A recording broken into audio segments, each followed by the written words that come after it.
Et bonjour à tous, bonjour à toutes, bienvenue dans ce nouveau numéro d'Avantinsa. On est très content de vous accueillir sur un rythme effréné, 2 fois par semaine en ce moment, avec ce mercato qui, ça y est, ça part dans tous les sens, les rumeurs, les joueurs qui arrivent, même s'il n'est pas encore tout à fait officiel. En tout cas, il y a des choses à dire, sûrement beaucoup plus sur le sur le mercato que sur le match qui a opposé l'OGC Nice au Torino. La première victoire, quand même, malgré tout, de cette préparation. Mais pour ceux qui étaient devant leur stream YouTube ou à l'Alliance Riviera, il y a eu des moments extrêmement longs et déplaisants dans cette rencontre. On va parler de tout ça, on va revenir un peu sur l'actualité du mercato, comme je vous le disais. Voilà, je pense on est parti pour une bonne heure d'émission quasiment.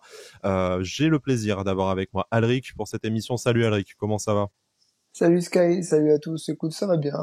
Il y a plein de choses à discuter, donc je suis content d'être là. Voilà, le mercato s'accélère. Tu seras moins ronchon que la dernière fois, du coup. Peut-être un peu Pas sûr, rassuré. Pas sûr. pas Bon, bah, sûr. très bien. On attend ton verbe haut, du coup, pour se plaindre de ce qu'on a vu, notamment sur la pelouse hier après-midi.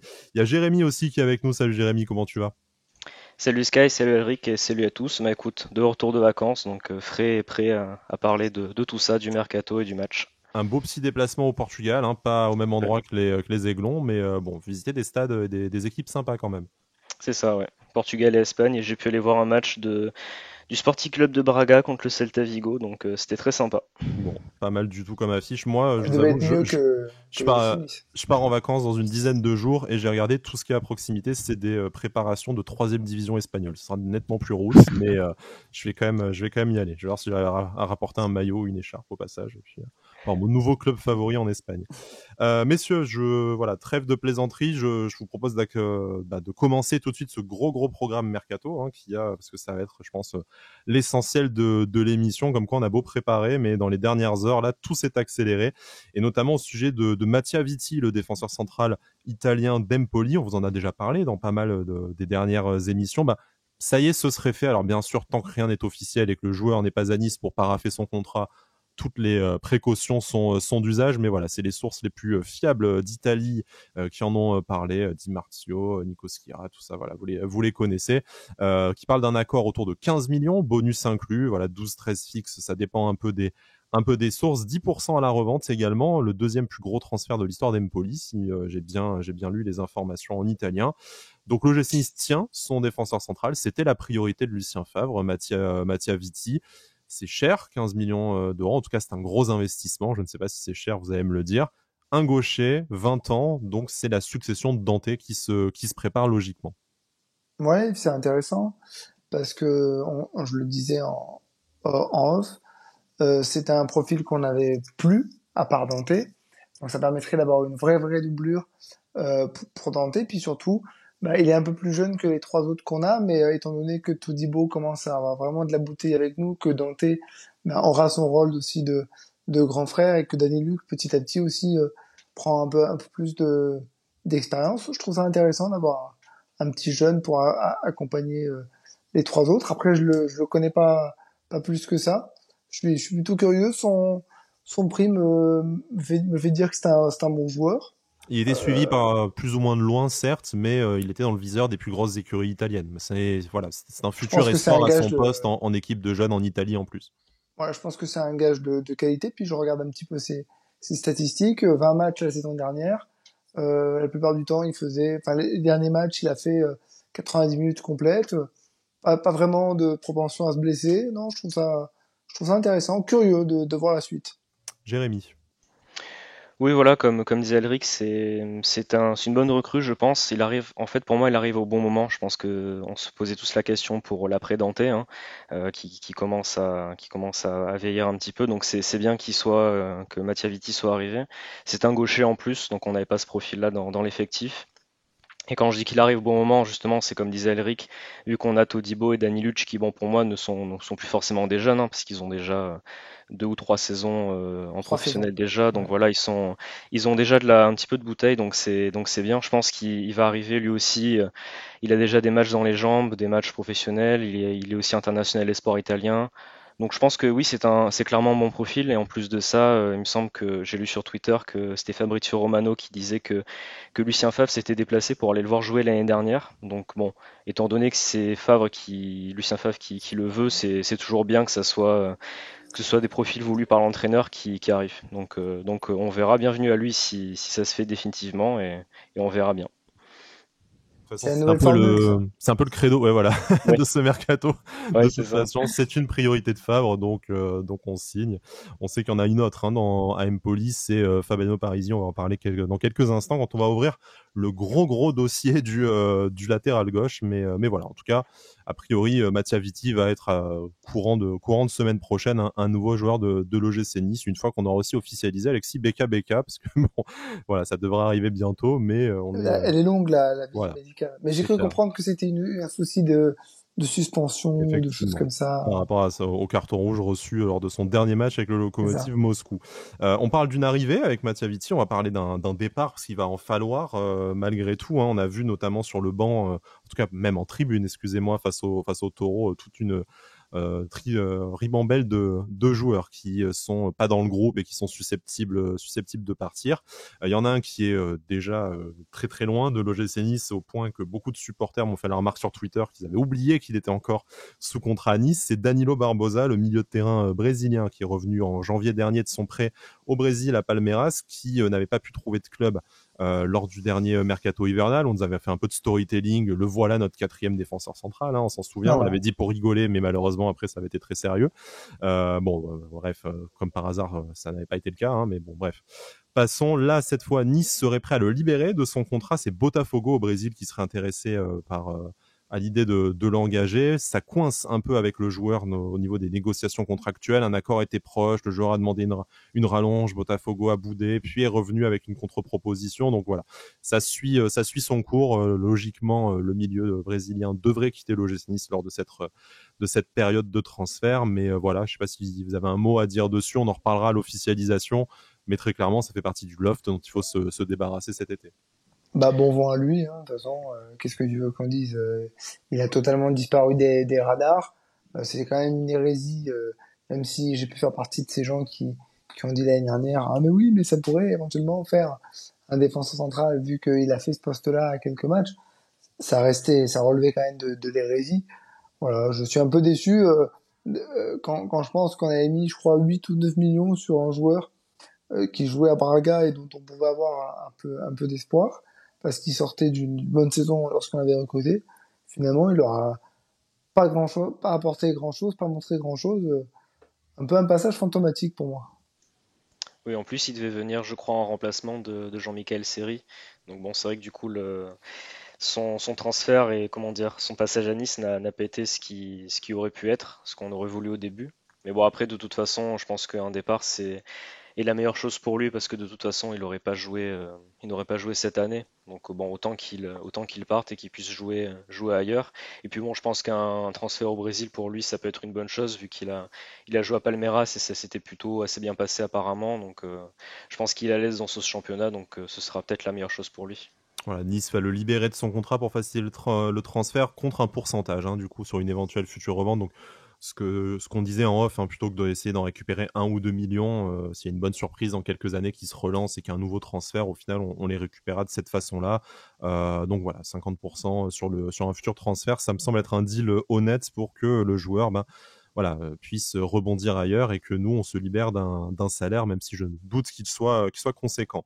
On parlait d'ouvrir un gros dossier sur le latéral gauche, messieurs. Il y a beaucoup de noms qui sont sortis ces derniers jours. Bien sûr, il y a Fabiano Parisi, d'Empoli, dont on vous parlait tout à l'heure, dont on a parlé précédemment dans les émissions, qui est la priorité identifiée par Lucien Favre. C'est compliqué. On sait qu'il y a Leeds qui s'intéresse aux joueurs. Il y a l'Atalanta également qui est rentré dans la danse. Empoli est assez gourmand, hein, au moins 10 millions d'euros demandés. C'est un peu plus que ce que l'OGC Nice aimerait mettre, même si on n'a pas le chiffre exact de l'offre qui a été refusée. Je pense que ça doit se situer autour de 6-7 millions d'euros. Du coup, l'OGC Nice se met à explorer d'autres pistes, et notamment des pistes plus expérimentées. On parlait d'Alex Telles de Manchester United, le latéral gauche brésilien de 29 ans, qui est passé, je crois, 3e voire 4e dans la hiérarchie avec l'arrivée du nouvel entraîneur mancunien. Ce serait l'occasion pour lui de se relancer à l'OGC Nice. Par contre, ce serait un prêt, considérant l'indemnité de transfert et le salaire Première Ligue à payer. Et également, l'équipe nous parle ces dernières heures de Jérôme Roussillon, un joueur qu'on a beaucoup déjà évoqué autour de l'OGC Nice ces dernières saisons, 29 ans également. Il joue à Wolfsburg.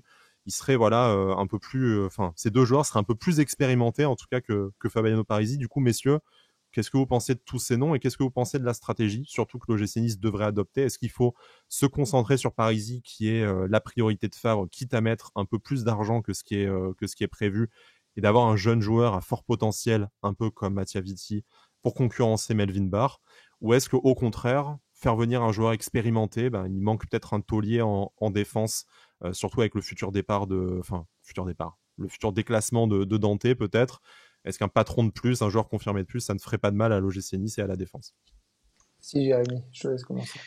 Merci. Alors moi déjà, je pense que les trois profils, pour des raisons différentes, sont plutôt bons. Après, moi, je serais plus d'avis de prendre un joueur plus expérimenté, donc soit Alex Telles, soit Jérôme Roussillon. Parce que je pense que ça ferait du bien à Melvin Barr, qui fait le travail et qui est bon à son poste, mais ça lui ferait du bien d'avoir un latéral plus expérimenté. Et après avoir deux joueurs, deux très jeunes joueurs, parce que il me semble que Fabiano Parisi a 21 ans, donc du coup avoir deux jeunes joueurs à ce poste-là, est-ce que c'est une bonne idée ou pas à voir? Donc voilà, moi je serais plus d'avis d'avoir, comme tu dis, un autre taulier en défense, de l'expérience, donc soit Alex Telles, soit Jaume Roussillon, les deux ont l'expérience, les deux ont du talent. Donc je pense que ça serait, enfin moi à mon avis ce serait un des deux en tout cas. Après, voilà, bon, Fabiano Parisi, malheureusement, on le connaît pas beaucoup. C'est un profil voulu par Favre, encore une fois, apparemment, mais on n'en sait pas beaucoup plus. On a eu des bons échos, mais pas vraiment plus.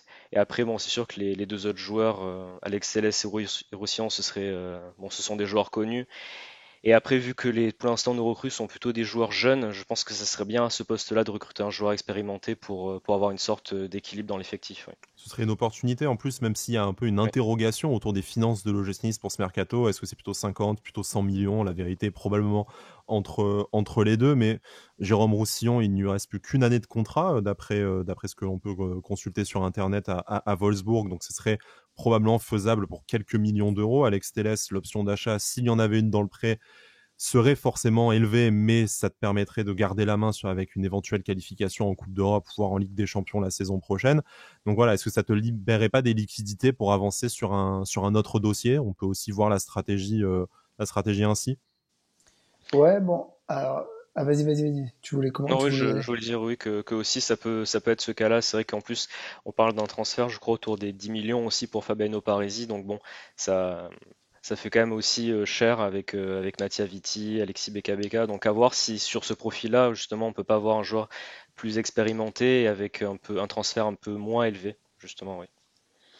Oui, et puis pour rebondir, pour aller dans ton sens, Jérémy, moi je pense plutôt que au-delà d'avoir un joueur expérimenté, je serais plutôt d'avis, par exemple, de prendre un Jérôme Roussillon qui connaît bien la Ligue 1, qui aura pas forcément besoin d'une période d'adaptation dans le championnat, même s'il va devoir se faire à son nouveau club.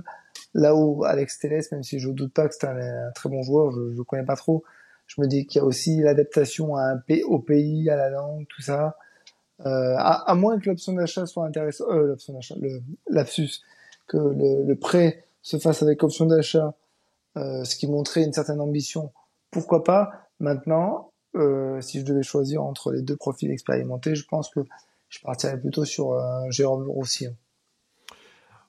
Un autre dossier, on sait qui est important pour Lucien Favre, c'est joueur offensif. On vous en parlera un peu plus tard également au niveau des indiscrétions sur les profils qui sont identifiés et la stratégie que l'OGC Nice compte mettre en place sur cette fin de mercato, puisqu'il ne reste déjà plus qu'un mois pour renforcer les avant-postes du gym. Il y a quand même un nom qui a été évoqué par la presse italienne, toujours ces derniers jours, et je ne pouvais pas ne pas en parler, faire plaisir à nos auditeurs et à Alric, de toute façon aussi. Ce serait un éventuel retour de Justin Kluivert. Alors on sait que voilà, l'ailier néerlandais prêté à l'OGC Nice la saison dernière était quand même resté dans un petit coin de la tête des dirigeants qui avaient essayé de négocier à la baisse l'option d'achat au moment où c'était encore Fournier qui était aux manettes. Et aujourd'hui, apparemment, il y aurait un retour de flamme, enfin en tout cas l'option Justin Kluivert serait réétudié par les dirigeants du gym selon la presse italienne. Il y aura la concurrence de Fulham, un club qui décidément ne nous lâche pas les cotes sur ce mercato-là. Je ne sais pas si c'est tout à fait fondé ou pas, mais en tout cas, c'est ce qui est évoqué dans la presse transalpine. Mais voilà, Justin Kluivert, si le temps avançant et voyant que les clubs qui étaient sur lui, Marseille, Monaco et sûrement d'autres, ne bougent pas, peut-être que la Roma, qui a besoin de liquidité pour financer un mercato très ambitieux, ne serait pas contre revoir un peu à la baisse ses prétentions. Le salaire, après, ça se négocierait directement avec le joueur. Donc je sais qu'Alric, tu vas nous dire tout ça pour ça, mais voilà, est-ce qu'aujourd'hui, vu comme le mercato a avancé du côté de l'OGC Nice, pour vous, Justin Kluivert, c'est toujours une idée qui peut être mise sur la table, bien sûr, ne refaisons pas le débat sur l'option d'achat, avec avec un investissement moindre que ce qui était convenu en début de saison dernière. Je vais me permettre de commencer, et puis je vais surtout détruire ce que j'avais dit il y a quelques semaines par rapport à la Sainte Léa, où j'avais dit que c'était une mauvaise idée de faire revenir les anciens. Je le voyais pas comme un retour, mais plutôt comme pas vraiment parti, voilà. Voilà, comme une continuité. Non, mais parce qu'en fait, il est pas retourné jouer à l'AS Rome. Il est dans le loft. Mais comme il était encore sous contrat avec eux, il est juste parti contractuellement. Mais le fait de faire continuer Justin Kluivert avec nous, je pense que c'est une bonne idée, parce que même si c'est un joueur qui est irrégulier, c'est un joueur de coup d'éclat, il a quand même montré de très belles choses à ce poste d'ailier, que ce soit à gauche ou à droite. Je trouverais ça intéressant.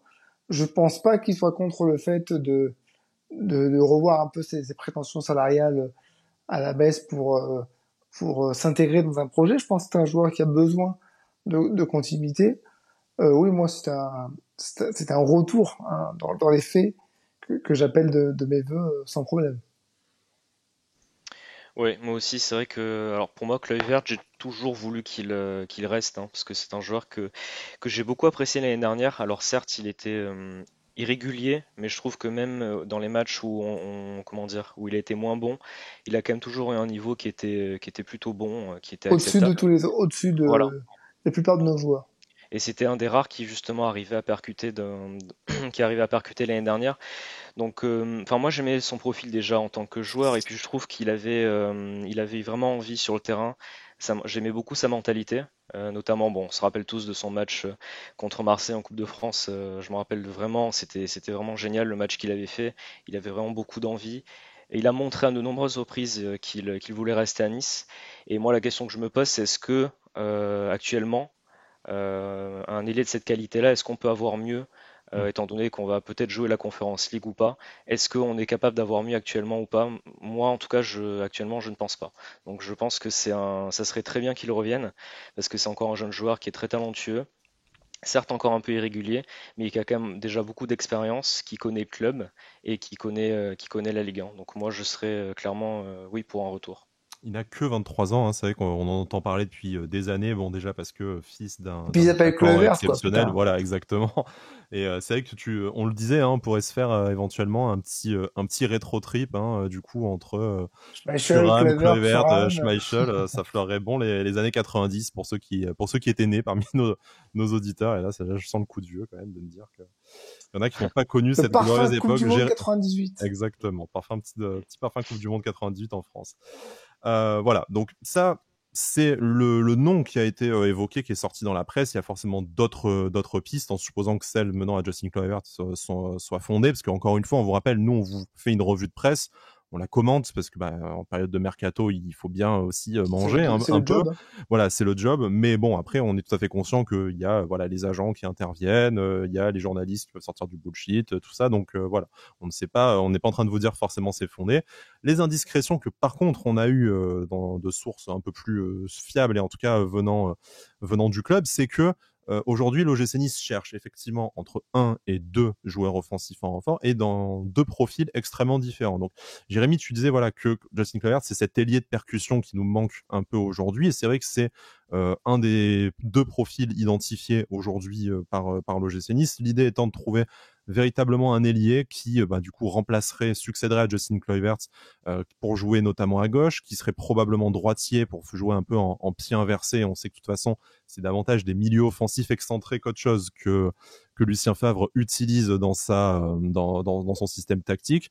Donc un jeune joueur entre 20 et 22 ans, il y a 2-3 profils qui ont été identifiés, je pense qu'on en reparlera très rapidement, mais également un attaquant polyvalent, donc qui soit davantage capable de jouer en pointe, mais qui pourrait dépanner sur le côté. Et c'est notamment dans le cadre de cette recherche de profil qu'un Marcus Thuram ou que Alassane Plea sont évoqués. Donc l'avenue d'un de ces deux joueurs n'entraverait pas l'avenue d'un pur ailier de percussion, qui soit bon en 1 contre 1. Par contre, messieurs, la question que je vais vous poser, parce que c'est une information que je n'ai pas réussi à avoir aujourd'hui de mon côté, je voudrais votre avis, c'est est-ce que l'OGC Nice, dans l'état actuel de son effectif, je ne compte pas les trouillés d'Acuna qui sont, eux, sur un départ très prochain, est-ce que dans l'état actuel de l'effectif de l'OGC Nice, il y a vraiment besoin de ces deux joueurs et de ces deux profils différents, ou est-ce que pour vous, ça amènerait un départ, et naturellement, on pense à Kasper Dolberg, et peut-être aussi à Amine Gouiri, on y viendra sur la fin de notre page Mercato. Vas-y, Jérémy. Alors, moi, je trouve ça plutôt cohérent déjà en termes de nombre, d'avoir deux joueurs offensifs encore. Parce que c'est vrai que déjà, la saison va être longue. Alors, j'espère qu'on va se qualifier pour l'Europa Conference League.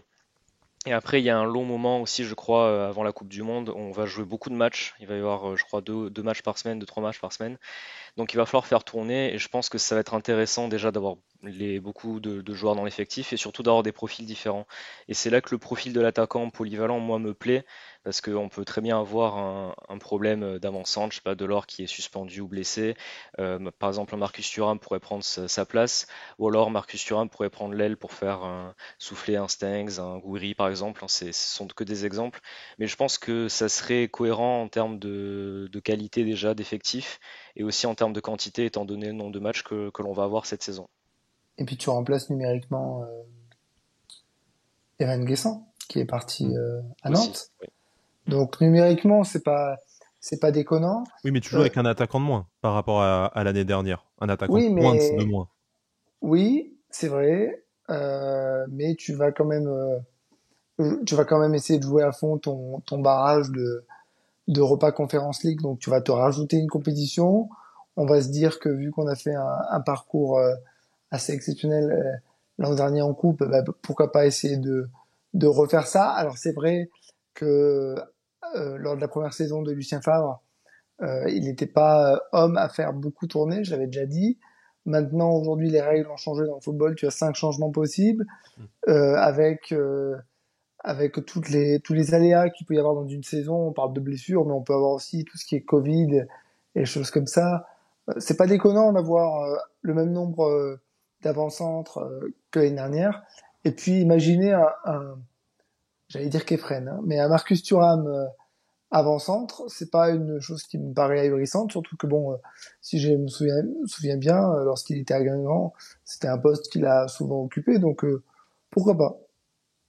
Alors, laissez-moi juste, et ça va faire office de transition sur le sujet suivant, vous poser la question différemment. Si on ramène quelqu'un pour jouer à gauche, parce que l'ailier de percussion à gauche, ça serait plutôt pour le côté gauche, et Ouais. un attaquant polyvalent, donc qui serait capable de jouer en neuf et probablement à droite et à gauche, est-ce que vous n'avez pas l'impression que l'étau se resserre autour d'Amine Gouiri quand même? Parce que je pense que ça serait directement peut-être le plus touché, en tout cas ça serait le plus concurrencé par l'arrivée de ces deux profils-là. Et après, pour que vous puissiez faire la transition vous aussi, on parle dans la presse d'un accord oral entre l'OGC Nice et Amine Gouiri pour un départ autour de 40 millions d'euros si une offre d'une telle somme arrivait d'un gros club étranger. On sait qu'il y a aussi des négociations autour d'une prolongation de contrat, en tout cas d'une revalorisation salariale qui serait attendue par le joueur et qui tarderait à venir. Donc, est-ce que si on essaye un peu d'interpréter, voilà, on sait qu'on aime bien se manger le cerveau en période de mercato, mais vous avez ces deux profils-là qui arrivent, un accord un peu informel pour un départ de Gouiri, une situation contractuelle qui traîne un peu.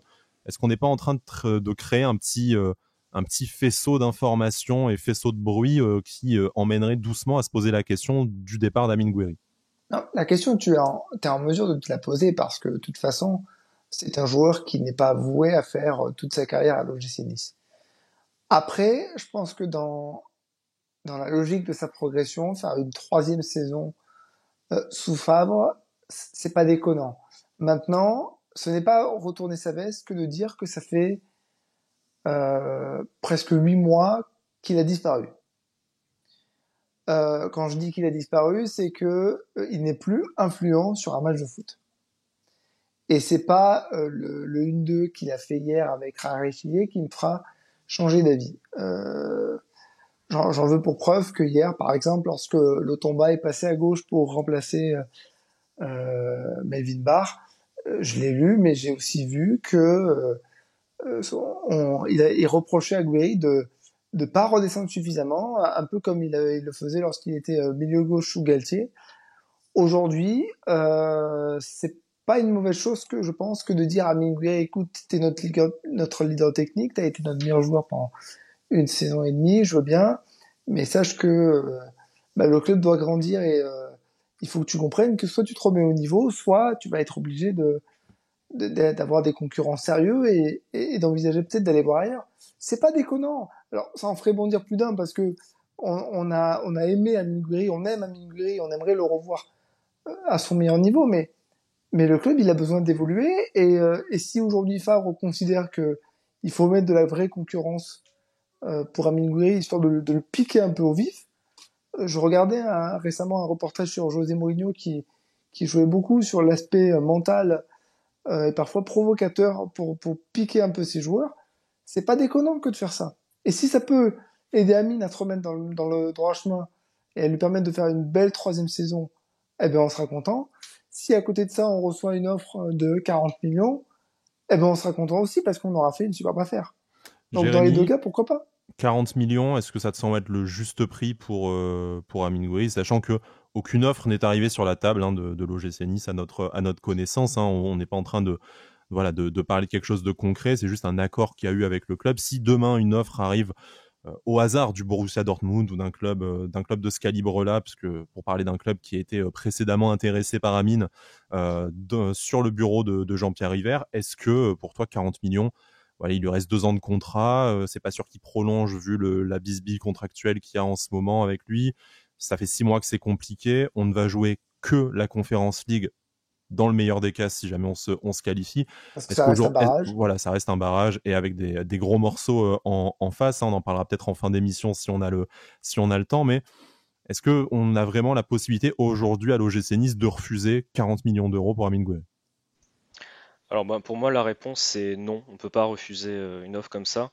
Alors pour moi c'est parce que tout simplement quand on voit les autres clubs français qui nous concurrencent, on va dire, avec lesquels on veut être en concurrence, je pense à Lyon, Monaco par exemple, ils vendent leurs joueurs, le contrat de leurs joueurs très très bien. Donc on l'a vu avec Chouameni, avec Bruno Guimaraes, ils savent vendre et nous c'est vrai que sur les dernières années c'est une chose qu'on n'a pas vraiment fait.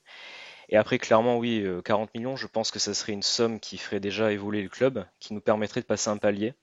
Parce que c'est vrai qu'on nous parle pas mal du fair play financier et tout ça, et je pense que là, ça serait une bonne occasion justement d'avoir une belle somme d'argent pour pouvoir investir sur le marché des transferts. Et bon, après, comme on le disait, c'est vrai que Amine Gouiri, ben, on en parlait sur l'émission du trophée de l'Algarve, c'est vrai qu'en ce moment, il a vraiment beaucoup de mal, donc moi non, je ne serais pas fermé à ce qu'il parte, surtout pour une telle somme. Après, bien sûr, on est d'accord. Si la somme est réinvestie sur un joueur Oui. du même calibre que Amine Gouiri. Hein. Oui, oui. J'en entends déjà hurler avec leur casque dans les oreilles, mais bien entendu, ça serait pour Oui, financer un mercato encore plus ambitieux que celui que le G6 est en train de mener. Oui, pour passer un palier, voilà. Et je me permets, pour conclure sur ce point, que c'est pas faire injure à Amine Gouiri, ni retourner sa veste, que de dire ça. Parce que Amine Gouiri, il a apporté énormément lorsque le club était en difficulté, il a porté l'équipe et tout, mais aujourd'hui il montre certaines limites, notamment, je pense, mentales. Si Lucien Favre n'arrive pas à le remettre à l'endroit, je pense qu'à un moment donné, ce serait intelligent que de pas essayer de se borner à le garder pour le garder parce que c'est un super joueur. Peut-être qu'à un moment donné, il en a peut-être un peu marre, peut-être qu'il y a un truc qu'on ne sait pas qui fait que c'est compliqué pour lui en ce moment. Voilà, je le dis parce que on aura tendance à lire que oui, maintenant qu'il marque plus, maintenant qu'il fait plus de passes, on retourne sa veste et on veut le virer. Non, puis encore une fois, Alric, c'est 40 millions, ce serait la plus grosse vente de l'histoire du club, et en plus, c'est sous condition que ce soit un top club européen qui arrive. L'idée, c'est pas de le vendre 30 millions à Rennes si jamais Rennes n'arrive pas à faire Kalimundo pour remplacer son attaquant Mathysel parti au Bayern. Voilà, c'est si jamais il y a un gros club européen qui tape à la porte, déjà ce sera valorisant pour l'OGC Nice de dire on est enfin capable de vendre au top club européen. En plus, 40 millions, ce serait une somme pour laquelle l'OGC Nice n'a jamais vendu un joueur. Et puis surtout, rappelons-nous qu'on regrette toujours de ne pas avoir vendu Carpignon et Youssef Attal. Hmm. Donc, et Willian Cyprien, et Mika Seri, voilà. et bien, Donc et si bien tu as d'autres, l'opportunité de effectivement. le faire, fais-le, franchement. Je crois qu'on est d'accord là-dessus. Pour être tout à fait complet sur le mercato, j'ai encore 2 choses à vous dire, messieurs. Il y a la rumeur Aaron Ramsey, hein, le milieu de terrain, Non, ancien voilà, non. D'accord, ouais, ok, très bien. L'ancien milieu de terrain de la Juventus, qui est à peu près toujours blessé de toute façon, qui hésiterait, enfin, qui aurait 2 propositions d'après la presse anglaise sur la table, Nice et Charlotte en MLS. Donc bon, on lui souhaite d'aller se faire des fraises à Charlotte. Voilà, ça c'est Voilà. fait. Jérémy, pareil, non? Oui, plutôt non. Pour moi, c'est clairement pas une priorité. Alors après, ça reste un excellent joueur. Il a quand même joué à Arsenal, à la Juventus. On parle quand même d'un joueur qui a joué beaucoup de matchs de Ligue des Champions. Après, voilà, le problème, Mais non. moi, ce qui met un stop pour moi, c'est qu'il est très souvent blessé. Et voilà, on peut pas se permettre d'avoir des joueurs qui se blessent trop souvent. Ouais, Donc ce serait voilà. un concurrent sérieux pour Youssef Attal, pour le capitanat de l'infirmerie, effectivement. Mais voilà. Dernière chose, parce que c'est tombé pendant l'enregistrement de notre émission, détail pour Mattia Vitti qui arrive demain, enfin qui va faire le long voyage entre Empoli, entre la Toscane et la plus belle ville du monde, Nice, du coup demain dans la journée, lundi. Donc voilà, ça devrait être officiel assez rapidement, en espérant que ça ne soit pas la même règle pour que pour Alexis Beka. Ça pourrait être officialisé, du coup, je pense, dès mardi, en tout cas courant de semaine. Un contrat de L'OGC 5 ans Nice, l'OGC l'attend du Nice, côté de l'OGC Nice. excuse-moi, excuse-moi. L'OGC Nice aime bien faire des annonces groupées, donc peut-être que ils attendent d'avoir 2-3 recrues pour faire une belle annonce Et de ben 1h, ça, 1h30. ça en ferait déjà 2. Donc après, peut-être en une petite conférence de presse en fin de semaine avec une C'est troisième ça. recrue. Voilà, je vous laisse sur Twitter ouvrir un peu les paris. Messieurs, voilà, c'est le tour de notre grosse page mercato. Je pense qu'on a été complet. Et de toute façon, ce numéro va être assez rapidement périmé. Je sens que ça va tomber dans la soirée ou dans la matinée de demain de nouvelles informations. Parlons du match, parlons un peu de terrain. Donc c'était le dernier match amical, le dernier match de préparation pour l'OGC Nice. Match à l'Alliance Riviera, c'était le retour de Lucien Favre à l'Alliance Riviera, on est très content de le voir, et lui a semblé aussi également très content lors de son entrée en fanfare devant le maigre public de l'Alliance Riviera samedi après-midi. Une victoire 1-0 de l'OGC Nice, un but de Calvin Stengs. Je suis très très content de vous donner cette information là, comme vous le savez. Il y a des choses à redire sur le contenu, mais voilà, l'OGC Nice a bouclé sa préparation par enfin une première victoire. Qu'avez-vous pensé de ce match avant qu'on s'attaque à 2-3 petits débats pas piqués des hannetons que je vous ai préparés? Plus personne n'utilise cette expression depuis le 19e siècle. Qu'est-ce que vous Il y a avez un côté ressenti? rétro dans ce podcast Il y a un petit aujourd'hui. côté rétro, c'est le France 98, on est resté sur cette ambiance. Qu'est-ce que vous avez pensé de la rencontre, messieurs? Alors bah, moi j'ai revu le match ce matin. Alors c'est vrai que la première mi-temps, en fait, je trouve qu'on a plutôt bien commencé le match. Le premier quart d'heure était intéressant. Après, c'est vrai que la suite de la première mi-temps était un petit peu, il s'est pas passé grand-chose, mais au moins on a su rester solide parce qu'on a beaucoup subi le pressing du Torino, mais on a su rester solide et j'ai trouvé qu'on a quand même fait un match assez sérieux dans l'ensemble, donc je suis plutôt content. Après, par contre, moi, j'ai quand même beaucoup aimé la seconde mi-temps parce que je trouve qu'on a eu quand même beaucoup d'occasions. Bon, on en a subi aussi quelques-unes, mais il y a eu un très bon Marcin Bulka encore une fois. Mais je trouve que, voilà, moi, la seconde mi-temps, je me suis pas ennuyé, j'ai pris du plaisir à la regarder. En plus, comme tu l'as dit, Calvin Stengs a marqué, donc moi, je suis très content. En plus, sur une belle action de Rare Chilier. Donc, moi, mon point, c'est que c'est un match qui a été très sérieux de la part de l'équipe. Donc, je suis plutôt content. Je trouve que, enfin, l'équipe a l'air quand même plutôt prête. Donc, je suis plutôt rassuré sur ce point-là. Et après, il y a eu pas mal de bonnes choses. La première chose qui me vient à l'esprit, c'est les ressorties de balles que j'ai trouvées vraiment intéressantes. On voit que c'est en progression par rapport au premier match de préparation contre le Cercle Bruges. Et par rapport à la saison Il y avait, dernière aussi, quand même, voilà, le jour et la nuit. mais il y avait vraiment de très belles séquences. Je me rappelle vraiment d'une belle séquence où ça part vraiment de très très bas. Bon après quand il y a Kefren Turam qui est au milieu de terrain, ça aide beaucoup dans ces cas-là. Donc voilà, non, moi je suis plutôt content de ce match. En plus, bon, on va pas se mentir, une victoire même en match amical, ça fait toujours plaisir, ça fait toujours du bien aux têtes des joueurs, je pense aussi. Ça permet de travailler plus sereinement. Donc voilà, c'était plutôt un assez bon match dans l'ensemble et une bonne conclusion à cette préparation. Je vais pas paraphraser les points positifs que tu as dit, Jérémy, mais je suis pas tout à fait d'accord sur le fait de dire que c'était un bon match. Parce que la première mi-temps, ça a été compliqué. Je veux dire, pendant les 10 premières minutes, c'était bien parce qu'en plus, on arrive à se créer une belle occasion que j'ai eu du mal à voir parce que le caméraman nous faisait des zooms de l'espace. Et après, waouh, on a beaucoup subi, j'ai trouvé. Et surtout, on fait des erreurs de transmission qui sont énormes. J'arrive pas à comprendre quand on n'arrive pas parfois à faire des passes à 2 mètres. Et on parlait de Guiri tout à l'heure. Et plusieurs fois, par nonchalance ou par je sais pas quoi, il perdait la balle bêtement. Voilà, donc j'ai eu beaucoup de mal sur cette première mi-temps. On va pas se mentir, le space de la mi-temps d'hier était assez folklorique parce qu'on n'avait pas grand-chose à dire. En plus, il faisait chaud, donc ça rendait pas le jeu très très facile. La seconde mi-temps était plus intéressante, mais il a fallu que les entrants arrivent pour amener le petit plus nécessaire. Et pour ça, bah, je tiens à souligner que Rachili au cœur du jeu et dans la construction qui a amené le but, moi, il m'a impressionné. Et je suis très très content de voir Calvin Stengs bah, marquer parce que ça va lui donner confiance, même si c'est un match amical. Et puis surtout, bah, il le mérite parce qu'il n'a pas été le moins mauvais dans cette préparation. Oui, en plus, il y a eu un point, enfin moi, on a parlé un petit peu de Raré Chilier, et c'est vrai que il y a un mot qui me vient à l'esprit, et d'ailleurs le commentateur du match l'a bien dit, c'est qu'il a vraiment de la personnalité. Et c'est vrai que ça me surprend agréablement, parce que c'est vrai que, comme on l'avait dit, il arrive d'un championnat très différent, il arrive dans un nouveau pays, donc il doit s'adapter, et il est jeune, mais je trouve que sur son match contre l'AS Roma et là sur son entrée, en fait, il est rentré, il a joué simplement, avec efficacité. Il s'est pas posé de questions, il a joué en fait, et il s'est avéré qu'il était bon. Enfin, tout ce qu'il a fait, il a bien fait.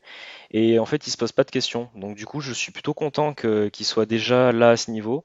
Et puis, en plus, il a l'air de s'être bien adapté dans le groupe. Donc, je suis très content de ce qu'il a déjà montré, en tout cas. Ça a été un peu la grosse satisfaction, comme vous le disiez, hein, il y a eu ce début de match un peu douloureux, et puis il y a eu quelques changements. Voilà, Calvin Stengs, la rentrée de Rare Chilier, qui tout de suite en fait a vraiment simplifié le jeu. Moi, j'ai trouvé que d'un coup, les combinaisons, le jeu dans les petits espaces, trouver des triangles, y compris dans les 30 derniers mètres, voilà, il a combiné avec Bilal Brahimi, qui a quand même été voilà, ça sera l'objet du débat suivant, mais Bilal Brahimi qui a été beaucoup sollicité, mais assez seul.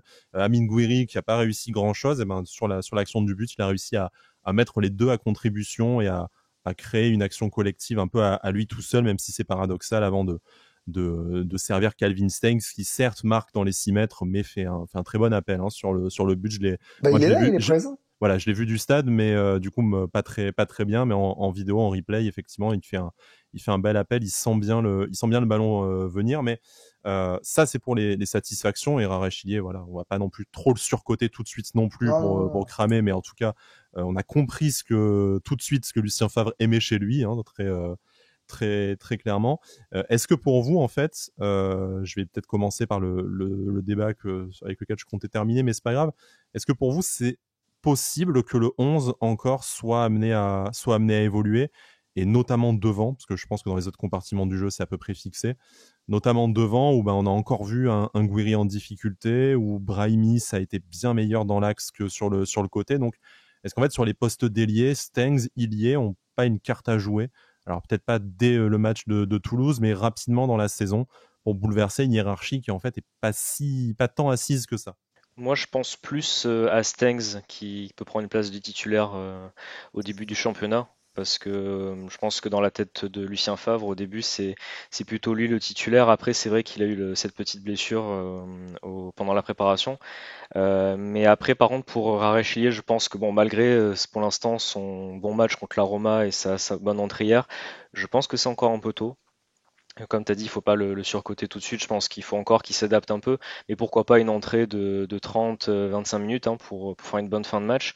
Je pense plutôt à Stengs. Enfin, moi, je partirais plutôt sur ce qu'on a vu sur ce match-là, mis à part le fait de mettre Stengs à la place de Brahimi, même si j'aime bien Brahimi. Je partirais plutôt sur un quatuor Delors, Claude Maurice, Gouiri, Stengs. Même si Claude Maurice redescend pas mal au milieu, mais plutôt ce quatuor-là. Ouais, et puis j'ai bien aimé de voir Rachidi rentrer au cœur du jeu. Donc j'attends de le voir un peu rentrer un peu au cœur du jeu, rentrer un peu sur le côté, enchaîner un peu les matchs pour me faire une idée. Aujourd'hui, j'ai du mal à l'imaginer en tant que titulaire. Il est arrivé il y a peu, il n'a pas fait la préparation complète avec nous, donc il faut qu'il ait le temps de s'adapter et tout. Maintenant, moi je me pose une question qui était évidente il y a quelques semaines et qui moi sérieusement commence à, à me trotter dans la tête, c'est est-ce que Gouiri va démarrer titulaire contre Toulouse? Franchement, je suis de moins en moins sûr, hein. C'est une vraie question que je pose. On verra le choix de Lucien Favre, même si effectivement il va y avoir peut-être une recrue qui va aussi arriver dans la semaine et que ça me semble difficile. En tout cas, il y a pas, enfin, il y a des belles choses, mais il n'y a pas nécessairement de joueur qui s'est vraiment affirmé et qui a été en capacité de lui sauter la place pour l'instant. Mais pour parler un peu de ce qui a interrogé en tout cas les supporters sur cette rencontre, Jérémy, tu disais que voilà, Brahimi, tu as bien aimé. À titre personnel, j'ai un peu moins aimé, même si je pense qu'il y a, voilà, on peut débattre et il y a un terrain d'entente qui va se retrouver entre nos deux positions. Mais Brahimi, en tout cas, a gagné du temps de jeu pendant cette préparation. Ça, je pense qu'objectivement, on peut le dire, il est peut-être un peu remonté dans la hiérarchie par rapport à la fin de saison dernière après son arrivée au mercato hivernal. La question se pose aujourd'hui de savoir quel est véritablement son poste, parce que je pense qu'il a été plus intéressant quand il était dans l'axe en doublure en numéro 9 que sur le côté. C'est peut-être trop tendre pour être titulaire. Il y a eu beaucoup de gâchis en tout cas, parce qu'il a été certes omniprésent et plein de bonne volonté sur le terrain, mais il a un peu tout manqué dans les 30 derniers mètres. Est-ce que voilà, pour vous, Brahimi, c'est un nouvel Alassane Plea, on va dire le joueur qu'il faut polir et avec lequel il faut être patient, ou est-ce que c'est un joueur qui est trop limité pour les ambitions de l'OGC Nice dans la saison à venir et éventuellement envisager un prêt ou seulement un rôle dans la rotation? Mais alors moi, comme tu l'as dit, alors moi je pense qu'il est à polir, mais je pense par contre qu'il n'est pas limité. Alors moi quand je dis que j'aime bien le profil du joueur et j'aime bien le joueur en général, ce qu'il a montré depuis qu'il est arrivé à Nice. Sans être exceptionnel, je l'ai jamais trouvé mauvais. Et même sur ce match-là, en fait, je trouve il a eu la finition n'était pas au rendez-vous. Bon après, il faut pas oublier que sur le match de la Roma, il met un très beau but aussi. Donc là, il a eu une belle finition sur ce coup-là. Après, c'est sûr que voilà, sur ce match-là hier, il a eu quelques moments compliqués. Il a beaucoup tenté, donc c'est sûr que des fois, c'est quand on tente beaucoup, justement, ça passe pas à chaque fois. Et hier, la finition n'était pas là. Mais justement, après, il est très jeune, il a pas beaucoup d'expérience en Ligue 1. Donc, j'ai envie de dire aussi heureusement qu'il a des axes de progression à son âge. Mais voilà, moi je pense qu'il a sa place dans l'effectif actuellement.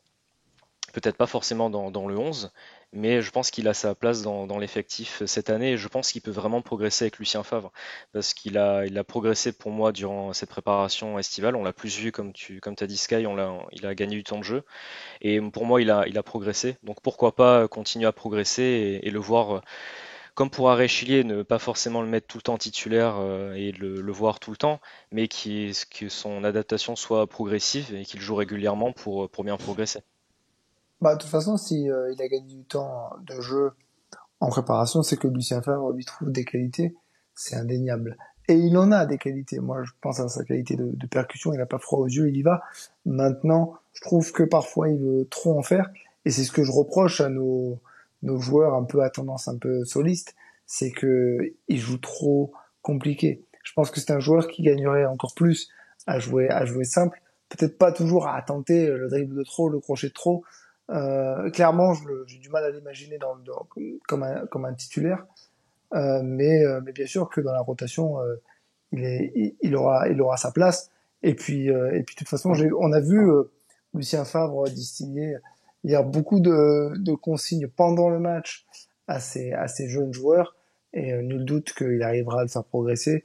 Donc j'attendrai d'avoir une saison pleine, sérieuse, complète, pour pouvoir juger le véritable niveau d'un Brahimi qui a été beaucoup chahuté l'an dernier parce qu'on se comprenait pas trop pourquoi il arrivait et surtout à cause du prix de son transfert présumé. Voilà. Donc pour juger, j'attends de voir cette saison.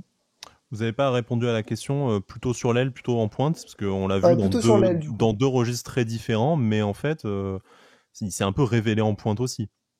Plutôt sur l'aile parce que dans le système dans les deux systèmes qu'a privilégié Lucien Favre, dans la préparation, j'ai du mal en fait, j'ai du mal à l'imaginer devant parce que c'est un joueur qui a tendance à beaucoup revenir pour toucher le ballon.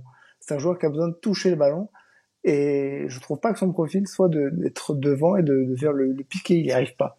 Du coup, moi j'aurais tendance à le privilégier sur l'aile, ouais, pour déborder, pour revenir, pour piquer un peu les latéraux, ouais, plutôt sur le côté. Pour moi, alors je l'ai trouvé plus intéressant dans l'axe sur ces matchs de préparation, parce qu'il a quand même fait des très bons matchs. On en avait parlé au Trophée de l'Algarve et même contre la Roma où il marque ce beau but. Par contre, je pense que ce serait mieux de le voir sur l'aile parce que je pense que c'est plus son poste de prédilection à droite.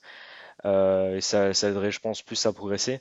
Après, ça peut être intéressant, justement, on parle beaucoup de polyvalence avec Lucien Mm. Favre, et je pense que ça peut être très intéressant cette saison, en fonction des adversaires que l'on rencontre, en fonction de ce qui se passe pendant certains matchs. On peut très bien le faire entrer soit à droite ou soit dans l'axe en fonction du profil des joueurs sur le terrain et de l'adversaire en face. Ça peut être très intéressant justement de le faire évoluer soit dans l'axe soit à droite. Mais de base, je dirais plutôt oui aussi sur l'aile droite vu que c'est plus son poste de prédilection. On parle de côté, il y a d'autres joueurs et un autre poste en tout cas qui cristallise un peu les tensions, c'est les postes de latéraux. Alors à gauche, Melvin Barr suscite toujours autant le débat au sein de notre communauté entre ceux qui l'adorent, dont je fais partie comme vous le savez, ceux qui le trouvent extrêmement limité. Une mi-temps pour lui face au Taureau, il sort parce qu'il est touché à l'épaule, il me semble, et après il est Ouais. remplacé du coup numériquement par Antoine Mendy qui a pris la place à droite de Jordan Lotomba qui est venu à gauche. Donc parlons disons quelques mots de Melvin Barr si vous le souhaitez, mais on les connaît déjà, enfin on le connaît déjà très bien. Parlons peut-être plutôt de Antoine Mendy qui au final ben, a mieux joué. Enfin, j'ai l'impression que dans cette préparation-là, en tout cas dans mon esprit, se pose vraiment la question à assez court terme de sa place dans l'effectif, parce qu'on sait que Youssef Attal est le titulaire du poste lorsqu'il est en état de jouer, ce qui n'était pas le cas samedi face au Taureau. Mais par contre, dans son duel, que ce soit pour le même poste ou à distance lors de la deuxième période avec Jordan Lotomba, pour moi, les cartes sont vraiment très très pour être redistribuées, parce que j'ai pas l'impression que Antoine Mendy, à part peut-être quelques années d'expérience, mais en tout cas au niveau du talent balle au pied, j'ai pas l'impression qu'il ait grand chose à envier à Jordan Lotomba, et peut-être même l'inverse. Et je vais me faire taper sur les doigts, mais de toute façon, tu sais que tu feras pas une saison complète avec Youssef Attal.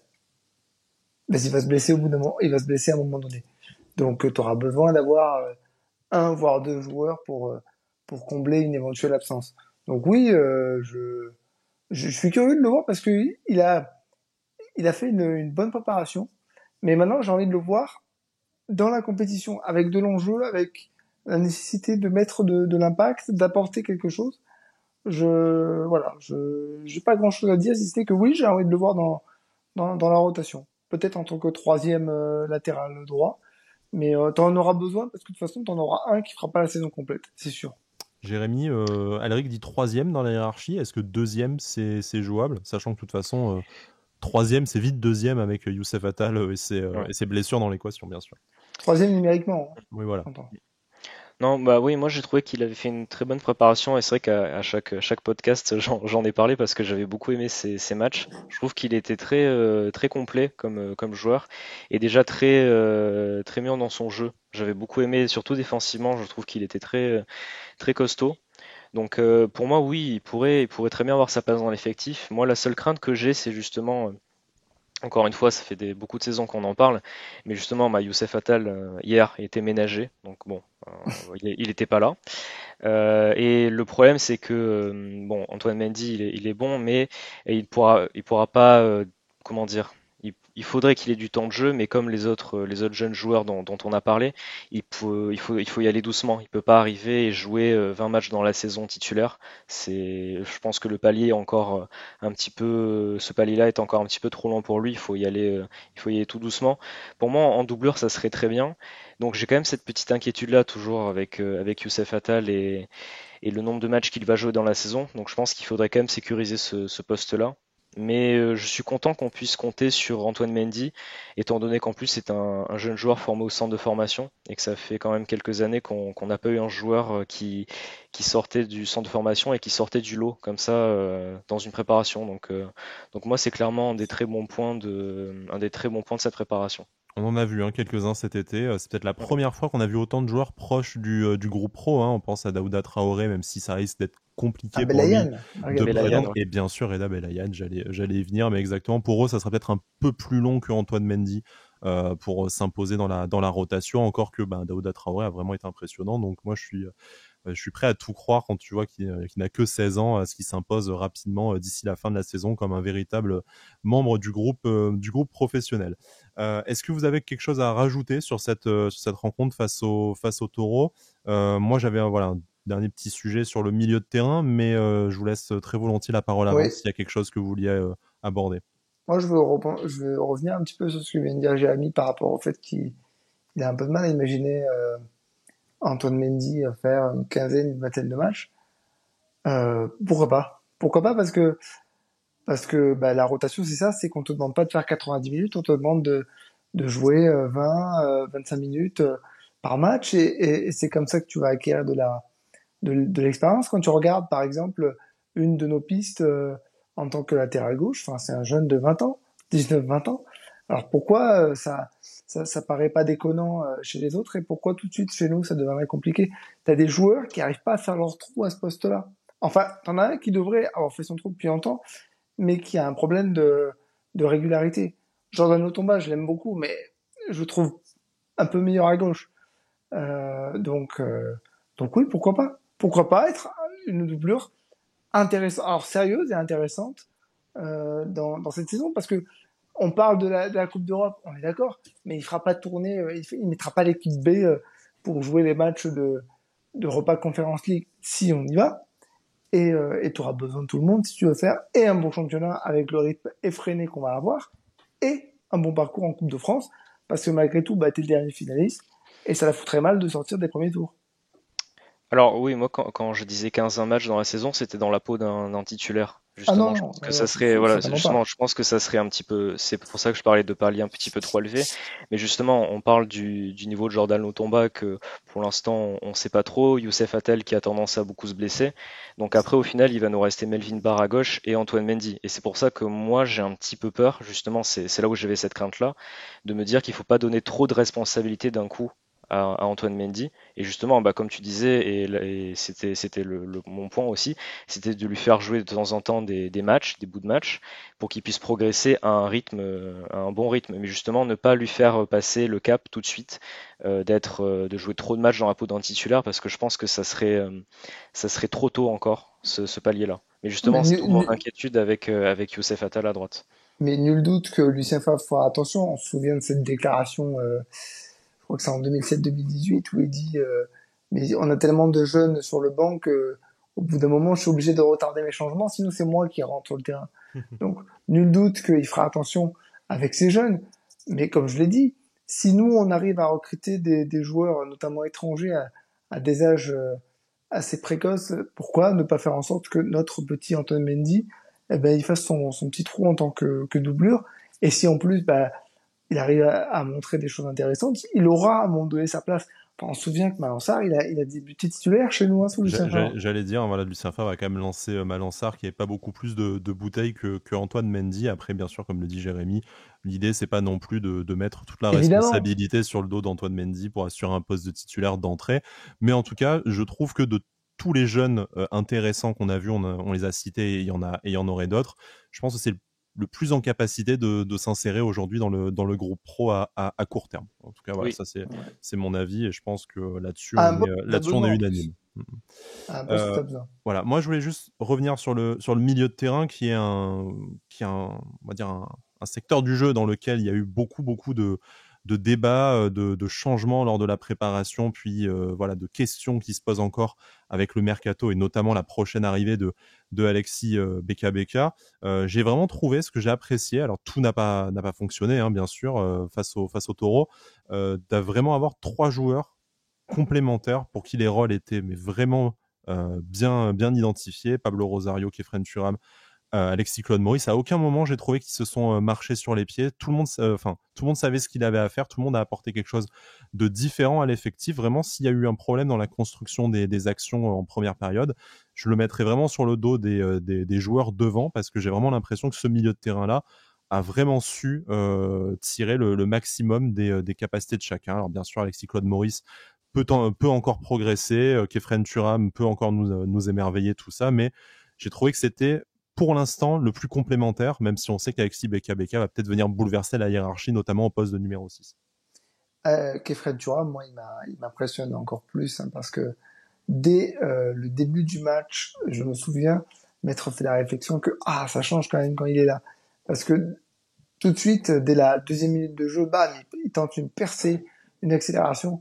Il y a cette magnifique action aussi en deuxième mi-temps où Hemingway, malheureusement, je sais pas ce qu'il fait, mais il y a une ressortie de balle incroyable, une percée dans la défense avec un relais. Je crois que c'est avec Alexis Claude Maurice, non? Le relais de Kefren Turam qui perce un peu la défense. Non, ce milieu de terrain était intéressant. Et ça me laisse penser que, je l'avais dit récemment, je crois, que Pablo Rose arrive en 6, bah pourquoi pas? Parce que c'est un ratisseur, c'est un mec qui va jouer de son physique, et je l'ai trouvé plutôt intéressant. Il a montré en tout cas bien plus qu'au début de la préparation, donc pourquoi pas? Bon, Alexis Le Maurice, je le trouve encore un peu tendre encore en tant que j'allais dire numéro 10, mais c'est pas exactement ça. Parce que je trouve que il fait beaucoup de bonnes choses, de bons dribbles, des choses comme ça. Mais parfois, il manque toujours les derniers gestes. Ça demande encore progression, mais tout ça a été très intéressant, je trouve. Oui, je suis plutôt d'accord. En fait, justement, ce qui est bien, c'est que moi, j'étais assez inquiet après les matchs contre le Benfica Lisbonne et Fulham parce que justement, le milieu de l'équipe titulaire, comme on avait dit, était pas du tout complémentaire et du coup, justement, on n'arrivait pas à produire du jeu. Et là, justement, je suis content de ce trio-là, en fait, parce que justement, je pense qu'actuellement, c'est un des milieux les plus complémentaires que l'on peut avoir. Et bon, après, comme je l'avais dit une fois, c'est vrai que pour moi, ben, quand il y a Kefren Turam qui est sur le terrain, c'est tout de suite plus facile pour porter le ballon devant, parce que bon, il a beaucoup de qualités techniques, il est aussi très costaud physiquement. Donc c'est pour moi un des joueurs clés clairement de l'effectif. De toute façon, c'est un des meilleurs joueurs. Et c'est vrai qu'à côté de lui, il a deux joueurs qui peuvent vraiment l'aider à se, comment dire, à s'exprimer. Donc je suis plutôt content et moi, je commencerai clairement le championnat avec ce milieu-là, oui. Voilà, et Et on ça, sait qu'il y a Mario Limina aussi, hein, ouais, qui est en j'allais backup, qui dire. pour l'instant est toujours là et pourrait tout à fait faire l'affaire au poste de numéro 6 Oui. également. J'allais dire, quid, parce qu'on a vu ce trio, puis il y a Alexis Beka qui va arriver. Quid de Boudaoui et de Limina, par exemple? Et de Schneiderlin aussi, Bon, effectivement. Schneiderlin, Mais... c'est avéré déjà. non, mais voilà, pour dire Mais qu'il y a, je il y a... pense plutôt à Boudaoui parce que Boudaoui, au début de la saison, enfin, on l'imaginait pas partir. Hmm. À voir, on sait qu'il a sa polyvalence, notamment au poste d'ailier droit pour lui également. Et puis voilà, c'est bien, je pense, d'avoir 6 ou 7 joueurs pour un milieu à 3 si jamais tu veux tenir tes ambitions dans toutes les compétitions. On verra après, hein, des départs, il va y en avoir. On sait qu'il y a Alexis Trouillet aussi, hein, qui est dans ce registre-là et qui est candidat à un départ. Il y a Danilo, comme on l'a dit en début d'émission, l'effectif est aussi amené un peu à s'affiner, histoire que voilà, ce soit un peu supportable et que tout le monde trouve du temps de jeu, que ce soit à l'OGC Nice ou ailleurs. Messieurs, est-ce que vous avez un dernier mot à dire sur cette rencontre face au Taureau, hein, du coup, qui a vu une victoire, on le disait en début d'émission, ça fait toujours du bien et ça permet je pense, d'aborder le championnat avec un peu de confiance. Je sais pas si vous l'êtes là pour ce prochain match face à Toulouse, dimanche 13h, il va faire chaud, hein, ça va être un enfer pour les joueurs sur la pelouse, mais est-ce que vous pensez qu'on s'est mis dans les bonnes dispositions pour attaquer ce championnat? Alors oui, dans la confiance, oui. Et puis au-delà de ça, le contexte sera différent parce que Toulouse est un promu qui voudra jouer crânement sa chance, mais qui va peut-être avoir un peu aussi, pas de la crainte, mais qui va être un peu peut-être un peu attentiste face à l'OGC Nice. J'imagine l'hypothèse. Nice qui dans la compétition va forcément montrer un visage, je l'espère, différent. Est-ce que je suis confiant? Ben, j'étais pas pessimiste, donc ça va. Mais et en plus, va finir sur une victoire avec une passe décisive de Rachillier et un but de Calvin Stanks. Quoi de mieux pour me rendre le plus heureux? Moi, je suis plutôt rassuré aussi. Après, je me méfie beaucoup de Toulouse parce qu'ils ont quand même gagné le championnat l'année dernière en Ligue 2 en faisant une très belle saison et on sait que c'est jamais le bon moment en début de championnat de jouer des promus. Moi, je m'attends à un match où on va beaucoup subir en début de match et où on va subir beaucoup de pression. Donc, je pense qu'il va falloir être solide en début de match. Après, au fur et à mesure du match, ça va un peu se décanter. Mais je m'attends à un match comme ça. Mais je suis plutôt confiant parce que je pense que on voit le travail qui a été effectué durant la préparation. En plus, bon, l'effectif va être renforcé euh, petit à petit avec les recrues qui vont arriver. Donc, moi, je suis plutôt rassuré. Je suis plutôt quand même aussi satisfait de la préparation qu'on a effectuée. Donc c'est bon signe. Et en petite addition, je voulais juste noter le très bon match encore une fois de Marcin Bulka qui a été C'est très vrai. rassurant et qui a sorti de très très belles parades. J'en ai une ou deux en tête face à Radonic, il me semble, où il a été très très bon encore une fois. Donc encore une fois, bravo à lui. On parlait de Toulouse, mais on va tranquillement conclure cette émission. Vous allez nous retrouver quand même avant. Il y aura forcément un numéro spécial, a priori, sur Mattia Vizzi si le transfert se confirme, mais c'est en très très bonne voie.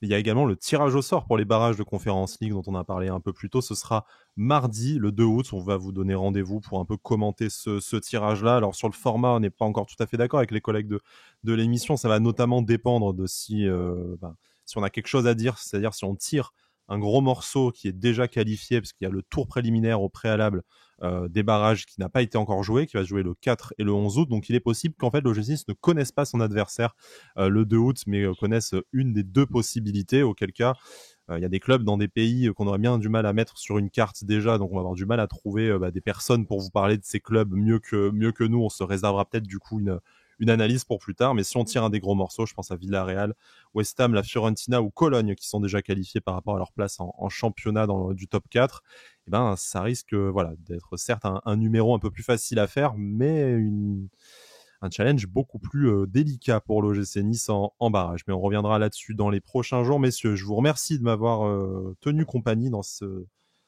gros numéro, en tout cas, grosse page Mercato et ce match face au Taureau. On se retrouve sur Apple Podcast, sur l'application OneFootball, sur Deezer, sur Spotify, sur YouTube, un peu sur toutes les plateformes. Vous n'hésitez pas à nous laisser un commentaire, à vous abonner, à nous laisser une note si possible, en tout cas si vous avez aimé, plutôt une bonne note. Et puis on se retrouve sur nos réseaux sociaux très vite, et notamment sur Twitter.